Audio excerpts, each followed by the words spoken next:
So, guys, you have learned the oxidative phase of pentose phosphate shunt, in which you get the one of the major product of which was NADP.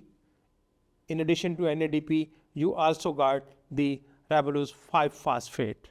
Now, let's move towards the non-oxidative phase. Why it's non-oxidative phase? Because it doesn't involve the utilization of NADP.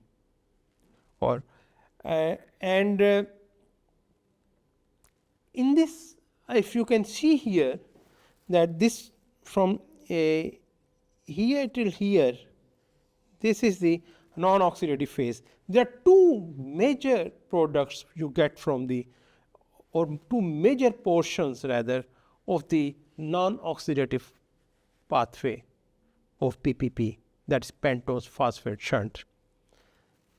One, that the ribulose 5-phosphate give rise to ribose 5-phosphate, fine, and that ribose 5-phosphate, you know that it is a very, very important component, major component of the nucleotides. Then also this reaction give rise to interconversions of the carbon skeletons, so that you get a plethora of molecules, different sugar molecules, different carbohydrate moieties. For instance, ribulose 5-phosphate, it gets give rise to the pseudoheptulose 7-phosphate by the activity of the transketolase enzyme. Then this transketolase can be acted upon by the transaldolase, and you can get from the erythroid 4-phosphate the compound that is ribulose 5-phosphate.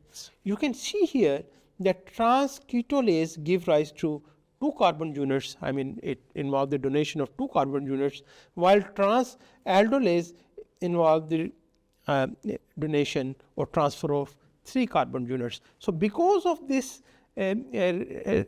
donation or transfer of different carbon units, you get different carbon containing compounds, some of which of course are very important, like glyceraldehyde 3-phosphate, fructose 6-phosphate, fructose 6, then glyceraldehyde 3-phosphate and fructose 6-phosphate, which even can be interconverted with each other also. And if you remember, these are very important compounds of the glycolytic pathway. In this way, the pentose pathway, pentose shunt, which we say also, it is linked with the glycolytic pathway because of this interconvergence.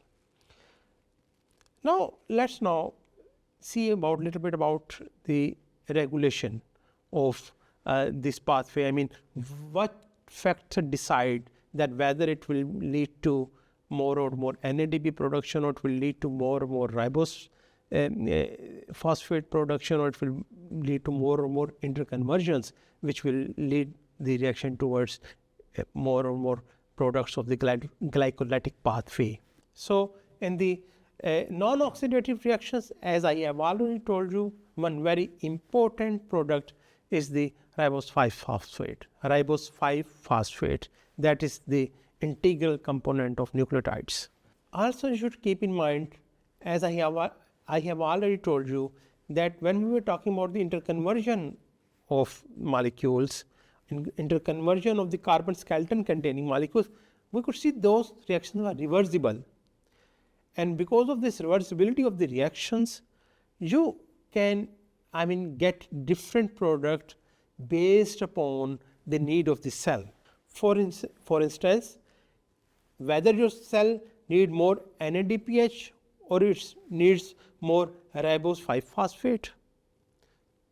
If it needs more NADPH, what will happen? That the interconversion of the carbon skeleton containing compound will move the reaction towards the glycolytic pathway, so that eventually you will get more and more NADPH, because you know the NADPH you are getting from the fructose 6-phosphate, which is one of the very important product of the glycolytic pathway. On the other hand, if you don't need that much, NADP, but you need the ribose 5-phosphate, you need the DNA synthesis or RNA synthesis, you need nucleotides, then the reaction will move towards more and more production of ribose 5-phosphate. And this ribose 5-phosphate also can be made even if you are not getting it from the oxidative part of the PPP. So how we will do? Because the reversibility of the reaction, you know, the ribose 5-phosphate, the ribose 5-phosphate can be reversibly converted into xylulose 5-phosphate and glyceraldehyde 3-phosphate. Fine.